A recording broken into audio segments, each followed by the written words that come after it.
میں حارث کے ٹھیکرے کی مانگ تھی۔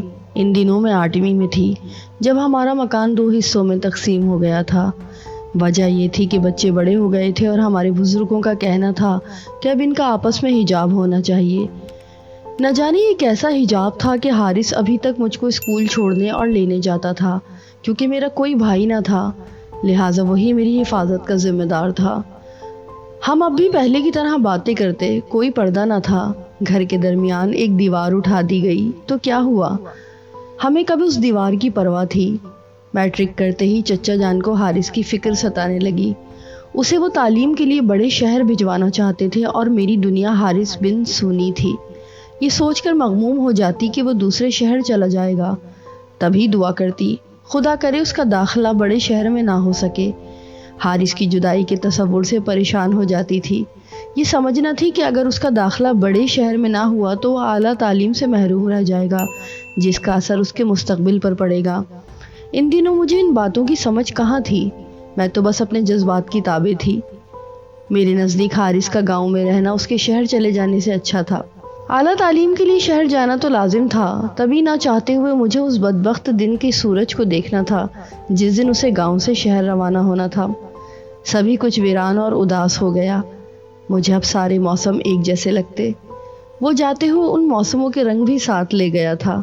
جب کوئی حسین نظارہ دیکھتی تو حارث کی یاد میری آنکھوں میں چبھنے لگتی۔ انہی دنوں بابا جان کے ایک دوست شہر سے ملنے آئے، وہ وہاں بزنس کرتے تھے۔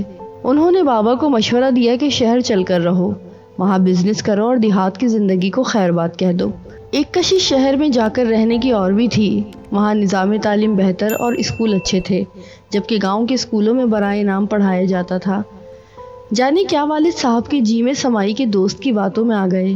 انہوں نے زمین فروخت کر کے شہر جانے کی ٹھان لی۔ جب چچا جان نے سنا، ان کے پیروں تلے سے زمین نکل گئی، کیونکہ ان کا سبھی کچھ تو اراضی سے وابستہ تھا۔ رزق، عزت، دونوں بھائیوں کا اعتماد و اتحاد بھی۔ اراضی کے بٹوارے سے ان ساری چیزوں کا بھی بٹوارا ہو جاتا، باقی پھر کیا رہ جاتا تھا؟ چچا نے بابا جان کو بہت سمجھایا، روکا اور منت سماجت کی کہ خدا کے واسطے اس ارادے سے باز آ جائیں۔ ان کا کہنا تھا کہ شہر جا کر آپ اپنا سب کچھ کھو دیں گے اور تنکے کی طرح ہلکے ہو رہیں گے۔ آپ کو کاروبار کا تجربہ نہیں ہے۔ مگر والد صاحب نے چچا جان کی ایک نہیں مانی۔ چچا چھوٹے تھے، بڑے بھائی سے صرف منت سماجت کر سکتے تھے، اور بابا جان کی عادت تھی کہ جو سوچ لیتے کر کے دم لیتے۔ وہ ارادے کے پکے تھے، لہٰذا چچا جان کی ایک نہ چلی اور اراضی کا بٹوارا ہو کر رہا۔ اس کے ساتھ ہی ہماری محبتوں کا بھی بٹوارا ہو گیا۔ بابا جان نے اپنے حصے کی زمین فروخت کر دی اور ہم شہر کراچی آ گئے۔ انہوں نے اپنے دوست کے مشورے سے کاروبار شروع کیا، لیکن چچا جان کی بات سچ ثابت ہوئی۔ انہیں کاروبار کا کوئی تجربہ نہ تھا اور روپیہ ڈوب گیا۔ اب ہمارے پلے کیا رہ گیا تھا؟ زندگی کی گاڑی کو رواں رکھنے کے لیے بابا جان نے قرض لیا اور پھر ہم قرض کے بوجھ تلے دبتے چلے گئے۔ کچھ ہی دنوں بعد میرے والد نے واپس لوٹ جانے کا فیصلہ کیا۔ ہم واپس آ گئے۔ ست شکر کہ مکان فروخت نہ کیا تھا، ہمارے پاس سر چھپانے کا ٹھکانہ موجود تھا۔ مگر اب یہاں پہلے جیسی عزت نہیں رہی تھی۔ رشتہ دار، دوست احباب کنی کترانے لگے کہ کہیں ہم ان سے قرض نہ مانگ لیں۔ انہی دنوں پہلی بار مجھے اندازہ ہوا کہ دنیا میں دولت ایک بڑی حقیقت ہے۔ دولت سے بڑھ کر کوئی رشتہ دار نہیں۔ بابا جان اب سارا وقت گھر پر ہوتے۔ چچا نے اپنی فصل سے گندم کی چند بوریاں ہمارے گھر اتار دیں کہ دانے باہر سے خریدنے نہ پڑے، اور سبزی بھی ان کے کھیتوں سے آ جاتی، اور روز شام کو دودھ بھجوا دیا جاتا کہ یہ خوراک کی بنیادی چیزیں تھیں۔ اس سے کچھ گزارا ہو جاتا تھا۔ والد کی حالت دیکھ کر میرا دل بہت کڑتا۔ اب مجھے اپنے غم گسار بچپن کے ساتھی کا انتظار تھا، جس نے بابا جان کا سہارا بننا تھا۔ چچا کو بابا کے لٹا کر لوٹ آنے کا غم تھا، مگر ان کا رویہ ہمارے لیے پہلے جیسا نہیں تھا۔ وہ دل میں ناراض تھے، اور کیوں نہ ہوتے۔ آدھی زمین کوڑیوں کے مول بک چکی تھی، آدھا وقار چلا گیا تھا، اور بھائی شہر کی ہوا کھا کر کنگال واپس آ گیا تھا۔ زمینداری کر کے اب والد صاحب محنت مزدوری بھی تو نہیں کر سکتے تھے۔ حارث تعلیم مکمل کر چکا تھا، وہ چچا جان کا واحد سہارا تھا۔ ایک دن سنا وہ آ گیا ہے، مجھ کو اس کا انتظار تھا۔ اس کی آمد کا سن کر خوشی سے میرے آنسو نکل آئے۔ سمجھ رہی تھی کہ گاؤں میں قدم رکھتے ہی وہ ہمارے گھر آئے گا، لیکن حارث نہ آیا، البتہ اس کے والدین آئے۔ میں سمجھی وہ مجھے میرے والدین سے مانگنے آئے ہیں، مگر وہ تو بیٹے کے پاس ہونے کی مٹھائی دینے آئے تھے۔ انہوں نے یہ جتلا کر مٹھائی دی کہ اسے صرف پاس ہونے کی سوغات سمجھنا، دوسری کسی طرف ابھی مت سوچنا۔ امی بابا انتظار میں رہے لیکن وہ دوبارہ نہ آئے۔ تبھی امی خود ان کے گھر چلی گئیں۔ میں تو پہلے ہی حارث کے گھر جانے کو بے قرار تھی، لہٰذا میں بھی ساتھ چلی گئی۔ کاش میں نہ جاتی تو جو کچھ چچی نے کہا اپنے کانوں سے نہ سنتی۔ امی نے جب پوچھا کہ بیٹی کے فرض سے ہمیں کب سبکدوش ہونا ہے تو چچی نے فوراً جواب دیا، بھابھی بات دراصل یہ ہے کہ میرے حارث کو شہر میں ایک لڑکی بہت اچھی لگ گئی ہے۔ وہ بہت خوبصورت ہے اور وہ اسے بہت پسند کرتا ہے۔ وہ کہتا ہے کہ اگر میری اس لڑکی سے شادی نہ ہوئی تو میں آپ لوگوں کو چھوڑ کر گھر سے چلا جاؤں گا، اس لیے ہم مجبور ہیں اور آپ سے شرمندہ ہیں۔ میں برآمدے میں بیٹھی طوطے سے دل بہلا رہی تھی جو پنجرے سے نکل کر میرے ہاتھ پر آ بیٹھا تھا۔ چچی کی بات سن کر میرے دل کی دھڑکن ذرا دیر کو جیسے بند ہو گئی۔ مجھے اپنا سانس رکتا ہوا محسوس ہوا، یوں لگتا میں مر چکی ہوں۔ تبھی مٹھو نے اپنی چونچ سے میری ہتھیلی پر کھجلی کی تو میں جاگی اور سوچنے لگی۔ کہتے ہیں کہ طوطا ایک بے وفا پرندہ ہے، لیکن شاید انسان سے زیادہ نہیں۔ ہم گھر کو نکلے۔ والدہ اور میں نے بڑی مشکل سے چند قدم کا فاصلہ طے کیا، جیسے میلوں کا سفر پیدل کیا ہو۔ گھر آتے ہی ہم اپنے اپنے بستر پر گر گئے۔ میں امی کو اور نہ وہ مجھ کو تسلی دے سکتی تھی کیونکہ ہمارے پاس تو الفاظ ہی نہیں تھے۔ شدید ذہنی دباؤ کی وجہ سے مجھے بخار ہو گیا۔ یوں محسوس ہو رہا تھا جیسے میں خلا میں جی رہی ہوں۔ حارث کا خیال بچپن ہی سے کچھ اس طرح ذہن میں جاگزین تھا، لگتا تھا کہ اب میں کبھی کسی اور کے ساتھ جیون کا سفر طے نہ کر سکوں گی۔ وہ دن میری آنکھوں میں پیوست ہو چکا تھا۔ میں اب جی سکتی تھی اور نہ مر سکتی تھی۔ میرا یقین ٹوٹا تھا۔ دکھ اس بات کا تھا کہ اس نے بے وفائی ہی کرنا تھی تو مجھے کیوں آسرے میں رکھا۔ اسی دکھ کی کیفیت میں نے اسکول جانا چھوڑ دیا اور پڑھائی کو خدا حافظ کہہ دیا۔ ماں نے ہمت بندھائی، ابو نے تسلی دی، سمجھایا تو میں نے بڑی مشکل سے خود کو سنبھالا اور دوبارہ سے پڑھائی میں مشغول ہو گئی۔ چند دن میرے مردہ دل رہنے کے بعد اچانک ہی دل کی کایا پلٹی۔ ایک روز نفل پڑھ کر رو رو کے دعا کی۔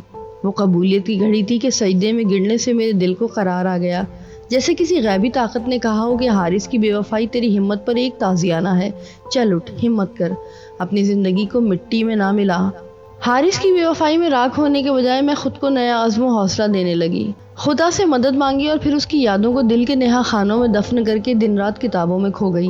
قسمت نے ساتھ دیا، خدا کا لاکھ لاکھ شکر ادا کیا اور میٹرک کے پرچے دیے۔ پرچے اچھے ہو گئے۔ میں اپنے والدین کی حالت دیکھ رہی تھی۔ بابا جان اب چچا کی اراضی پہ کام کرتے تھے تاکہ پیداوار کا کچھ حصہ انہیں ملے۔ جو پہلے زمین کے مالک تھے اب ان کے کارندے بن گئے تھے۔ تہیا کر لیا، مجھے اپنے والدین کا سہارا بننا ہے، ان کو حالات کے بھنور سے نکالنا ہے۔ کب تک بے وفائی کا ماتم کروں گی؟ کہاں تک ان حالات میں عشق کے تھپیڑوں کی تلخی کو سہوں گی؟ مجھے اپنا نہیں اپنے والدین کا خیال کرنا چاہیے، جن کو تہی دامنی کے باعث چچا نظروں سے گرا چکے تھے اور گاؤں کے لوگ بھی چچا کو ہی فوقیت دینے لگے تھے۔ اور یہ بات والد صاحب کے لیے کسی قدر دل خراش تھی۔ وہ چچا سے بڑے تھے، کیا ان کے دل پر گزرتی تھی؟ رزلٹ نکلا، میرے نمبر اچھے تھے۔ اسکول سے لوٹ رہی تھی کہ راستے میں حارث مل گیا۔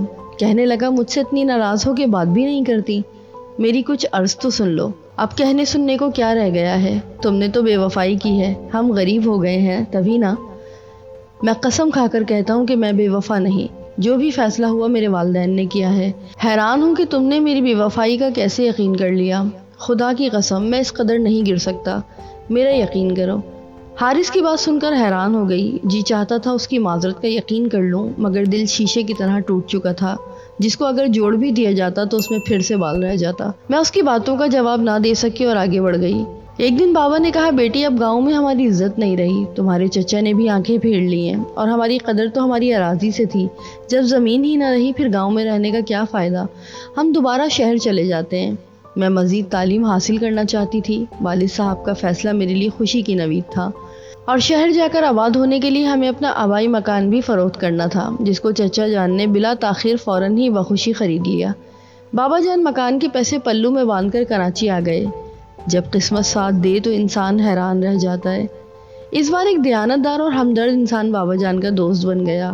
اس نے کرائے کے بغیر ہی ہمیں رہنے کے لیے اپنا مکان دے دیا۔ اس کا نام عالم خان تھا۔ اس نے بابا جان کو اپنے کاروبار میں شامل کر لیا۔ اللہ کی رحمت سے بابا کے کاروبار میں شامل ہوتے ہی بزنس میں برکت ہوئی تو عالم خان ان کو اچھا خاصا منافع دینے لگا۔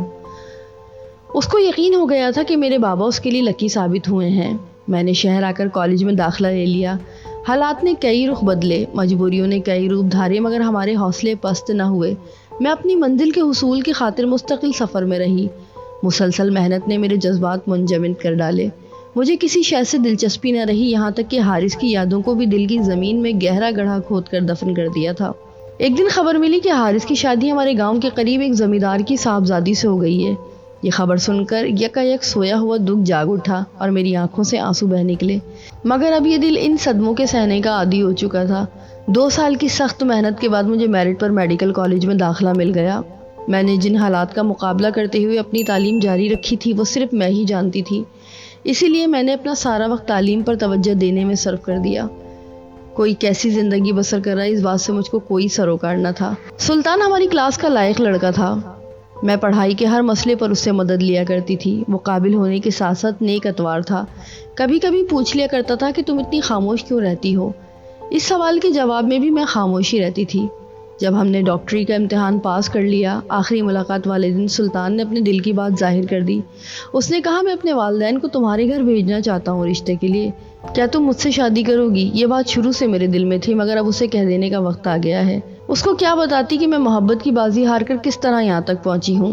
اگلے دن وہ لوگ ہمارے گھر آئے۔ میرے والدین کو سلطان اور اس کے گھر والے بہت پسند آئے۔ رشتہ طے ہو گیا۔ ہاؤس جاب مکمل ہونے کے بعد میری رخصتی ہو گئی۔ میری اور سلطان کی ایک ہی اسپتال میں تعیناتی تھی۔ برسوں بعد ایک دن چچا اور چچی اسپتال آئے۔